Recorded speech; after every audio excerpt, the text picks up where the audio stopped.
I already see some people coming in. It's like they were sitting there waiting for us to do this. Go LFG, baby.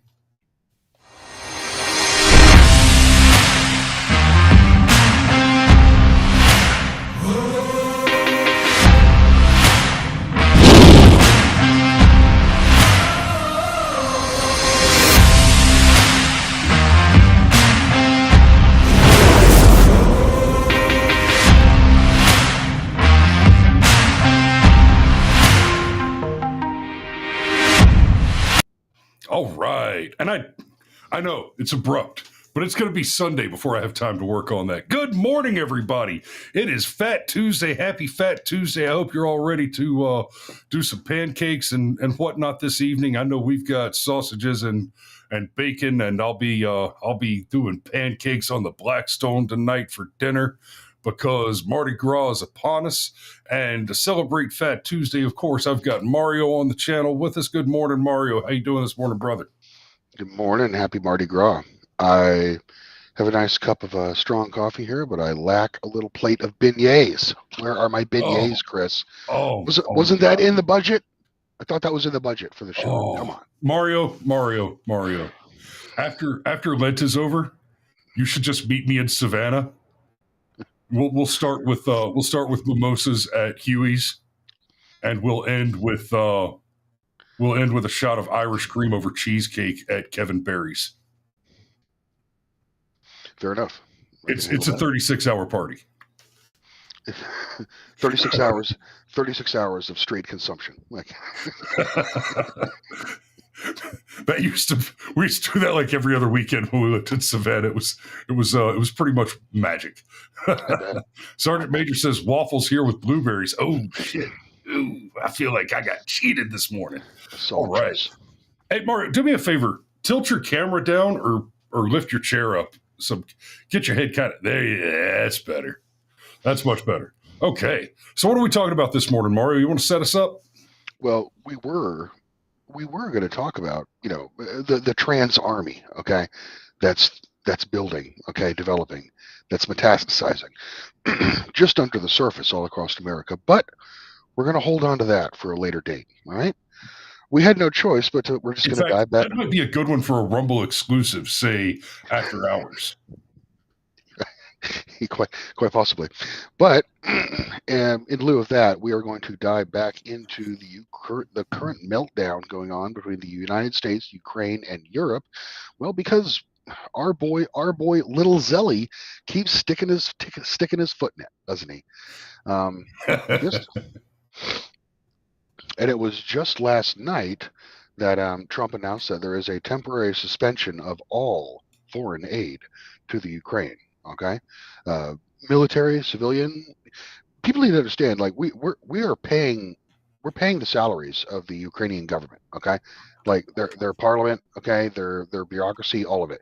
We are paying for the government of Ukraine to just operate its Office of Personnel Management costs. All right, so the suspension of that hopefully will precipitate some sort of internal action by whatever's left of Ukraine's democratic institutions, perhaps to overthrow this man, impeach him, and remove him from office. At least one can hope, because little Zelly's entered a state of pure imagination, all right? Absolute delusion, one could say, given what he said earlier yesterday before Trump suspended aid. I'm pretty sure I think the final straw was when Zelensky said on television that he sees the Ukrainian-Russian war continuing for a very, very long time, which is exactly the opposite of what Trump's foreign policy intentions are. So we'll see how that works out for little Zelly. Yeah, and guys, so after the just bombshell meeting Friday, where like we covered it in great detail Saturday evening, but you go watch the whole 40-minute thing, and it's clear from the very beginning, from the moment the cameras turn on, that Zelensky is tense and nervous and aggressive. He's got that lean in. It's painfully clear that he basically walked in there with the intent of blowing it up. So there's some speculation now that Zelensky wanted to blow up the meeting to kind of push the rest of the European allies into getting more involved and standing up, because this what's been going on for the last several years. America has been funding the whole thing, and all of our strong European allies, right, and Canada, they've been doing the same thing. They've been saying, we stand with Ukraine, we support Ukraine, et cetera, et cetera. In what way? Like you changed your profile picture to the Ukrainian flag and tweeted Slava Ukraine. Oh, okay. Where's the money? Where's the troops? And when I say where's the money, where's the troops? Where's the ammo? Where's the ammo? How are you going to support a war when you're hell bent on deindustrializing the continent, okay, in pursuit of some psychotic green policy? All right, Germany, the worst example. Germany, which is historically the industrial heart of Europe, okay, has undergone a reckless campaign in the last 5 years, mostly due to the Die Linke and the Green Party, all right, the left party and the Green Party, intent on reducing carbon by all means necessary. And yes, that means people. So, yeah, they don't have the industrial capacity to do it. And throughout the whole period, and to be fair, we don't either. Throughout the whole period, the European nations have spent more on buying Russian fuel and energy than they have sent to Ukraine to fund it. So they're disproportionately funding Putin's advances into Ukraine. Like, the European Union is paying for Russia to conduct this war through buying overpriced energy from Russia. Which, in theory, early on, one of the objectives set forward by the U.S. was to cripple Russia by taking command of energy in Europe. And like I went through yesterday, like, Biden shut down a big chunk of our. No, Rod, nobody's read Wealth of Nations. People don't read books. Books are for old people. But since you're watching, Rod, I did this. I actually did this just for you. If you look on the backdrop right there under the 249,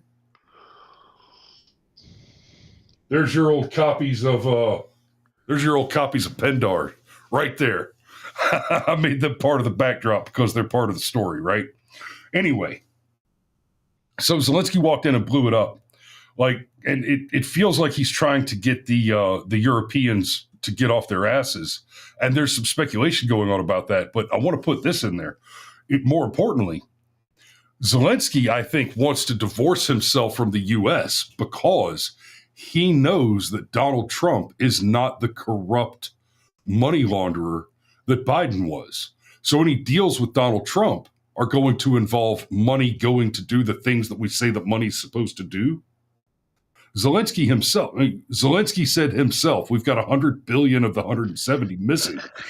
Guys, a big chunk of that, not all of it. I'm not suggesting that Zelensky's suddenly magically worth $100 billion, but a big chunk of that went straight into his own pocket.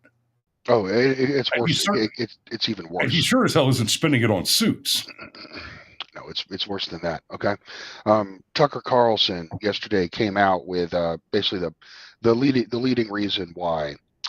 Say Lindsey Graham, okay, who's been a war hawk his entire career, has officially abandoned Zelensky, and it's not just the petty grift of Ukrainian officials pocketing that money for themselves, okay, and I assure you, there's been plenty of that, but it's also them taking the military equipment, okay. Here's how it works, okay. Imagine the Ukrainian government, or imagine the Ukrainian Ministry of Defense, okay?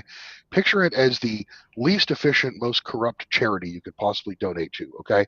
Where instead of 90% of the funding goes to its intended cause, and 10% for administrative requirements, imagine it's exactly the opposite, okay? So that physical military aid of weapons, bombs, JDAMs, javelins, etc., as it matriculates down to the front line, up to like half of it at a minimum gets stripped away and sold by corrupt middlemen. All right. Now, what we haven't fully disclosed it yet, but there is evidence. The United States has evidence that the Ukraine has been funding Hamas. They've been funding cartels, Yep. right? And they've been funding the new revolutionary forces in Syria. So a lot of it's not just that they're wasting the money; they're wasting the very military equipment we are giving them, supposedly to stop Russia or repel Russia from their country. All right, and even that's not happening. So that kind of shit really irked Lindsey Graham, and that's why Lindsey Graham's out. That's why he's out. And Yeah. Zelensky doubled down by insulting Lindsey Graham, telling Lindsey Graham that, well, that's okay. I can give you Ukrainian citizenship, and then your words will have weight. Okay, like. Right. Yeah. And I covered this yesterday. Old Lindsay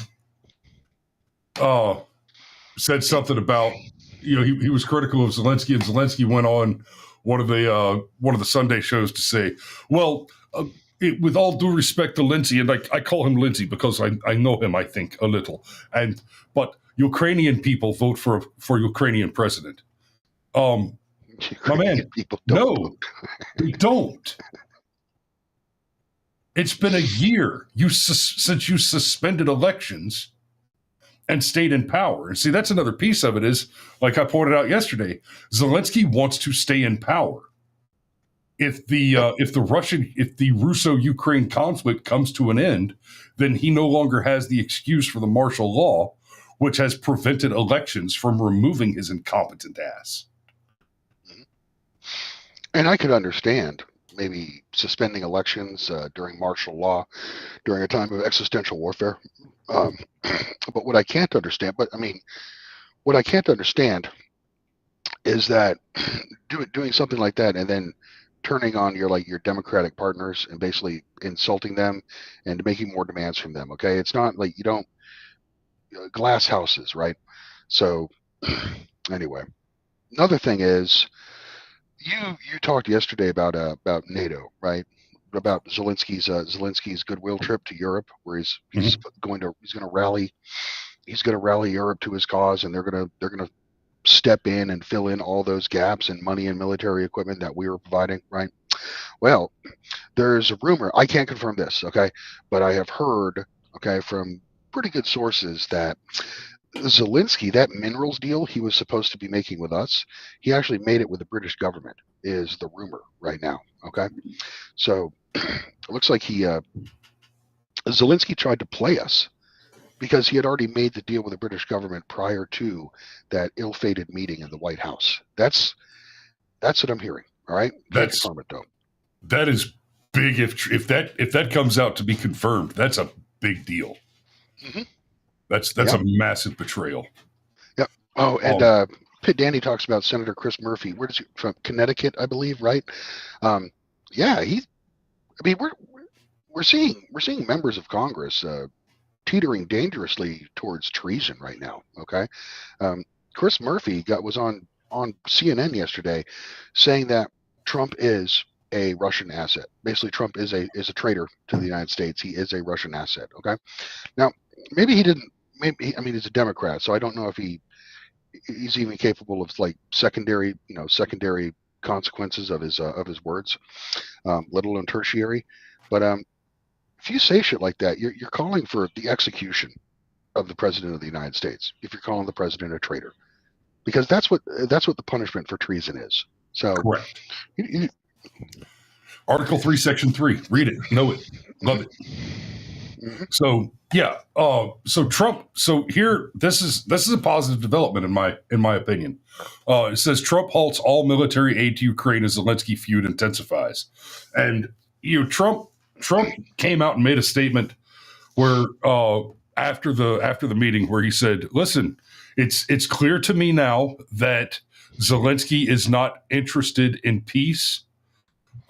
He thinks that having the U.S. at his back puts him in a strong negotiating position. And quite frankly, if you want to negotiate something, if you want to use the U.S. to bolster your negotiating position, then the thing you're going to negotiate for is peace. And what's really happening as far as the negotiation breakdowns go is Zelensky is essentially demanding that Putin surrender all the land that he's taken. Which, okay, that's shooting for the stars. That's a thing where that's a big open, right? That's a big ask. Right. That's okay. Let me come to the table with this is the thing that I would love to get if it were possible, but I know it's not. But I'm going to negotiate down from here. Okay, cool. Want all the land back. Not going to happen, but let's start from there and work our way backwards. But then he wants Russia also to pay $500 billion in war reparations and Putin to step down and submit himself to be tried for war crimes. Okay. Zelensky is asking, what Zelensky is asking for is that Russia and Putin accept terms equivalent to what Germany was forced to accept at the Treaty of Versailles. Okay, correct. Except the big difference is that Russia is in fact winning the war on the ground. So, I mean, you want to talk about like the German stabbed in the back, okay, like the idea that the Germans were actually winning on the battlefield in World War I, and it was political intrigue that actually ended the war and resulted in the economic and cultural ruin of their country. That's not going to happen. That's like a child. That's a child coming to the table. That's a child's demands. Okay. It's the kind of rhetoric you expect to hear from the sort of emotionally stunted, underdeveloped, very the brazen exuberance of youth, the kind of uneducated cur that would, I don't know, play the piano with his penis, for example. Yeah. I mean, look, Putin might be an autocrat, okay, but there are limits. There are limits to his power. Do you really think he's going to be able to turn to his Duma and turn to the people and say, well, we lost 500,000 combat casualties, and sorry, it was all for nothing. Oh, and now we got to pay for everything for the next decade, so expect crippling poverty. No, that's never going to happen. You lunatic. Correct. So Trump halts all military aid to Ukraine as Zelensky feud intensifies. There's been contradictory reports all day, and at one point in the afternoon, affirmed Trump denial. But Monday evening, Bloomberg is reporting that the U.S. has paused all military aid to Ukraine amid the tit-for-tat open feuding with Zelensky. President Donald Trump has ordered a pause to all military aid to Ukraine, turning up the heat on Volodymyr Zelensky just days after an Oval Office blow-up, with Ukrainian president left to the support of his country's most important ally in doubt. The publication writes in a breaking story. The U.S. is pausing all current military aid to Ukraine until Trump determines the country's leaders demonstrate a good faith commitment to peace, according to a senior Defense Department official who asked not to be identified. Okay. Oh my God, screw off with your anonymous sources. The official said all U.S. military equipment not currently in Ukraine would be paused, including weapons in transit on aircraft and ships or waiting in transit areas in Poland. That's They won't obey him. They'll kind of slow walk the implementation of that order. I guarantee right now in Poland, they're probably trying to rush all that equipment across the border, feigning ignorance that they hadn't received orders yet. Right. Okay. I guarantee they're going to do that. Just like in Syria when they lied to Trump and committed treason, stating that they had fewer troops than they actually had there. So you can expect that kind of chicanery from our own Department of Defense.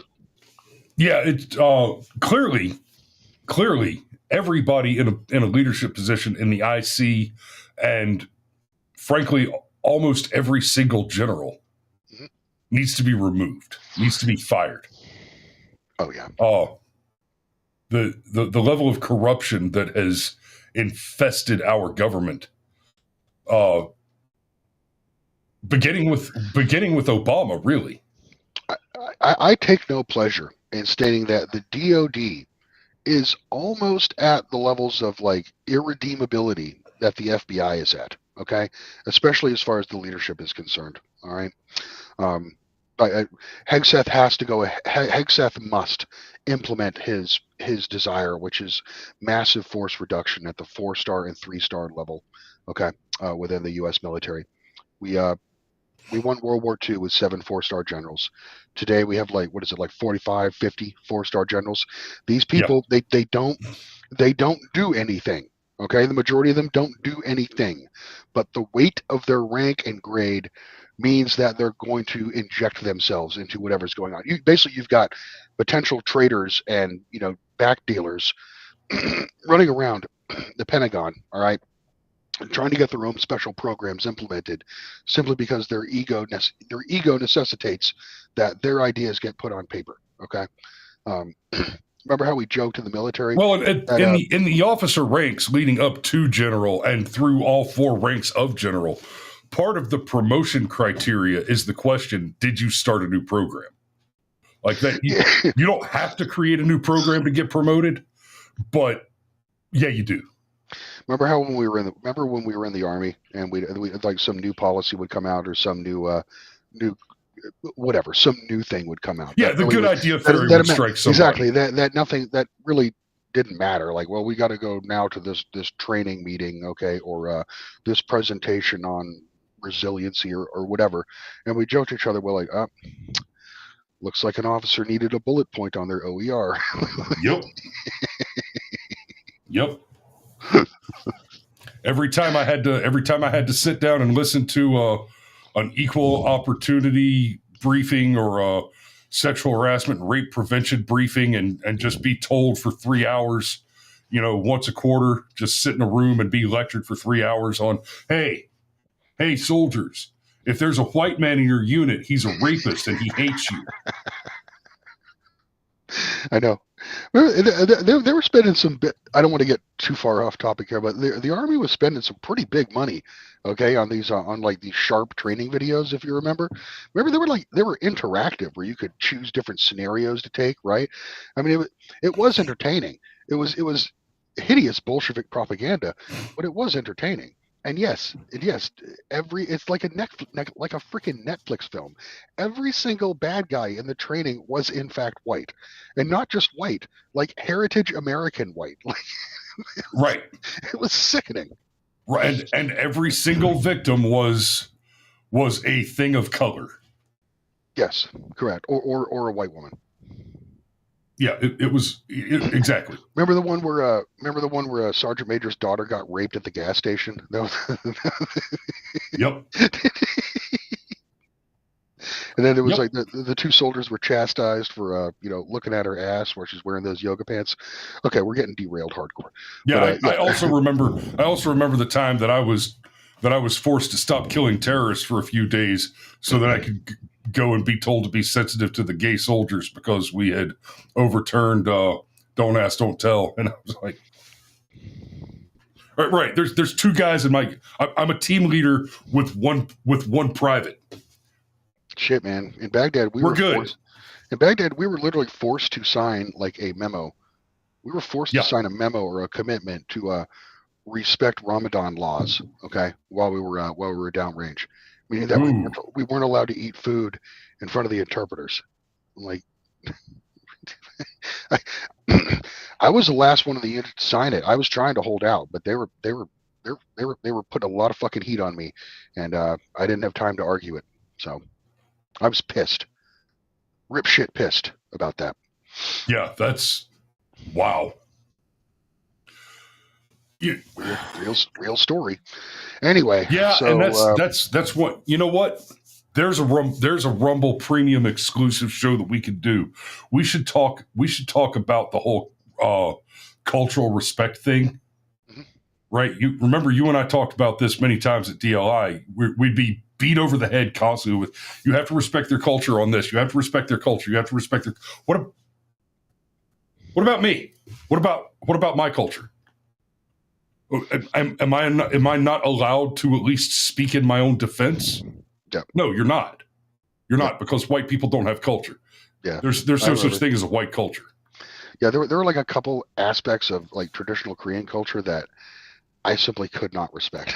Like the one where like where male family members will routinely like take a little boy's pants off and check his peanut to see if it's growing. You know what I mean? Right. That kind of like just weird stuff that's in Oh, their culture, Kochuke and it's not Saw. that's not just Korean culture. There are like some Hispanic cultures that do the same thing. Yeah. Um, but anyway, yeah, that was one. I'm just like, nah, I'm not on board with that. Just, Okay, we're way off. Oh, so I've got the can you let's drag it back.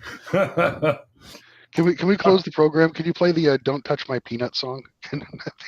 I don't have that.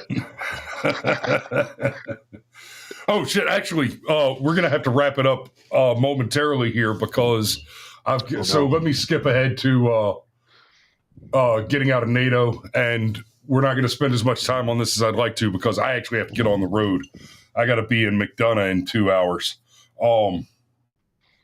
So, opinion: how serious is Trump about pulling out of NATO? And I pulled this one. I pulled CNN's take on this so that we could take a peek here. President Donald Trump's then Defense Secretary James Mattis said in 2017 that NATO is the most successful and powerful military alliance in modern history. I used to like Mattis.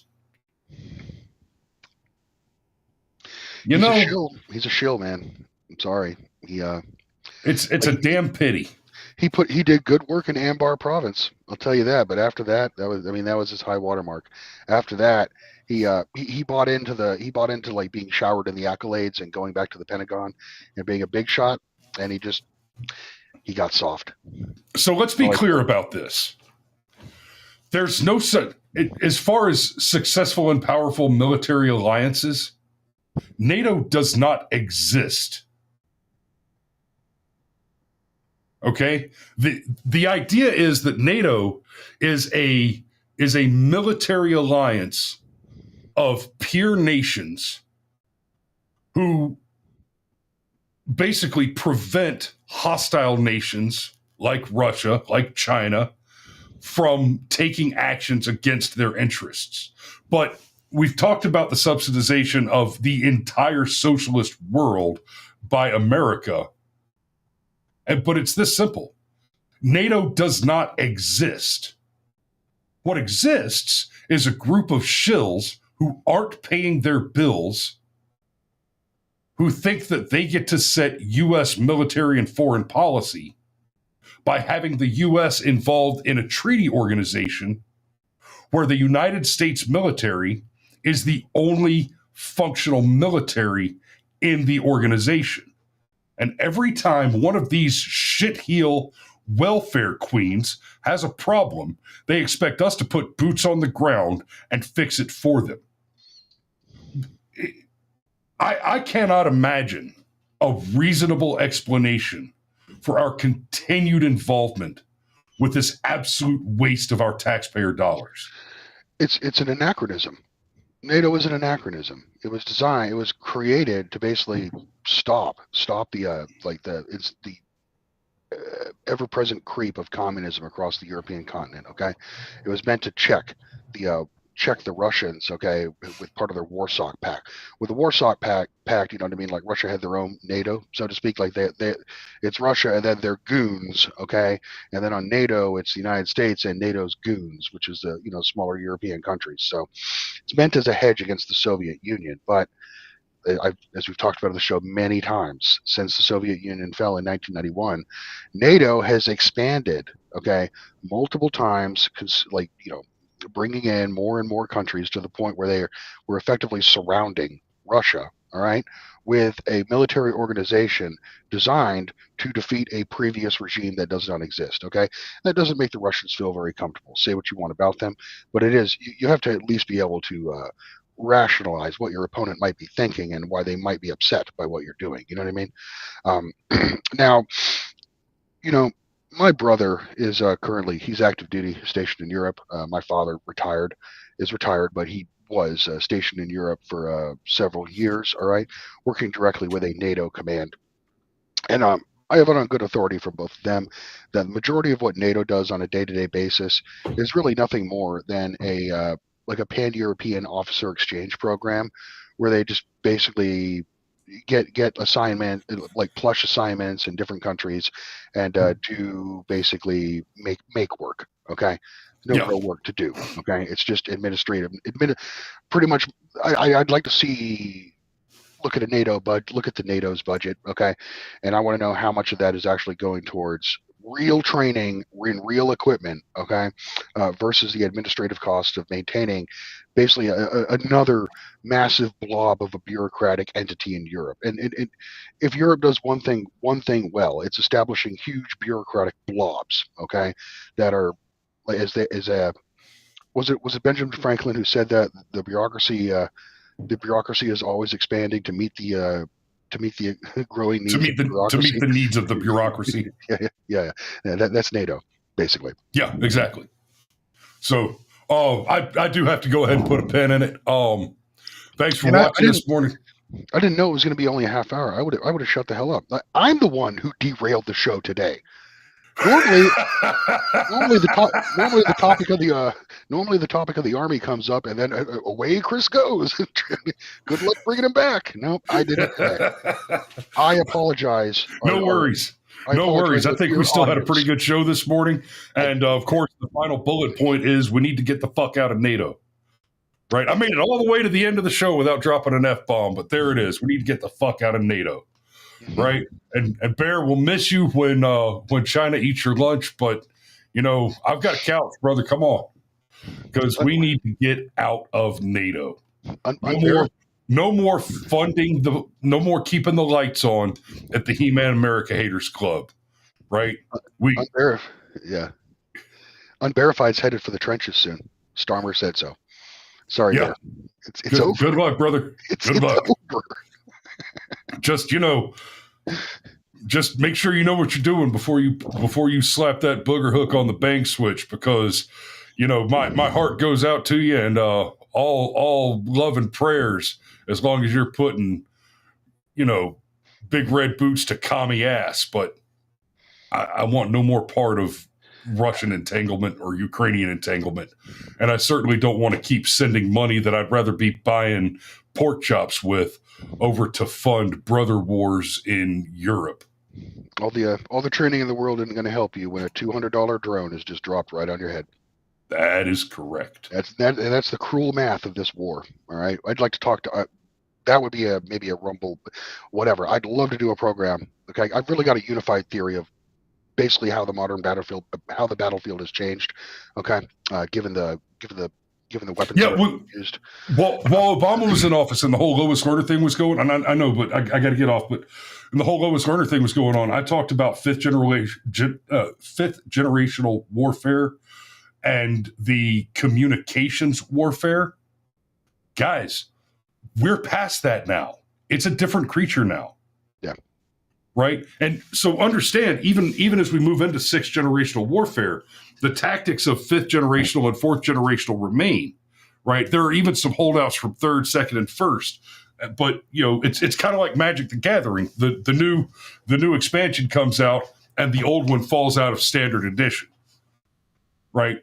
And so the new expansion is Drone Swarm. Yeah, for the average soldier on both sides of the battlefield, okay, today in the Ukraine, it's basically like a Skynet nightmare. Okay, exactly. It's MTG. It's MTG 2025 Rise of the Ornithopter. Except Ornithopter. Yeah, that's good. That's exactly right. Except it ain't no 0-1. Anyway, so but yeah, you're and both sides. It's the only thing. It's not AI controlled yet. Okay, it's X1, where X equals your population. Yes, it's teams of essentially gamers. All right, battling each other with drones, and the poor infantry on the ground getting caught, and the infantry and the the combat arms on the ground getting caught in the way. It's pretty scary stuff, and I don't think the United States Army has what I mean. This would have to be a radical extension of the ISR capabilities of the United States Army, but I don't know if we've taken this seriously yet. And if we got involved in a real war, our troops are going to learn the hard way, like what it's like to be basically hit with what it's like to be swarmed with drones. And I don't Yep. think we have an effective counter to it, or even All right. either way, All right. different show. And you're Yeah, going to be different show. That could easily be a 1 hour Rumble Premium exclusive, and we'll get that in the works. Mario, I'll try to give you a call later today while I'm on the road, but okay, because I'm gonna be out. I'm driving 300 miles today. Well, I mean, no, I'm going to be paid well for it. I'd hope so. I'm going to buy a new truck with what I'm going to be paid to drive 300 miles today. That's I'm I'm back to my roots, as it were. So thanks for watching this morning, guys. We love you, and we will see you tomorrow.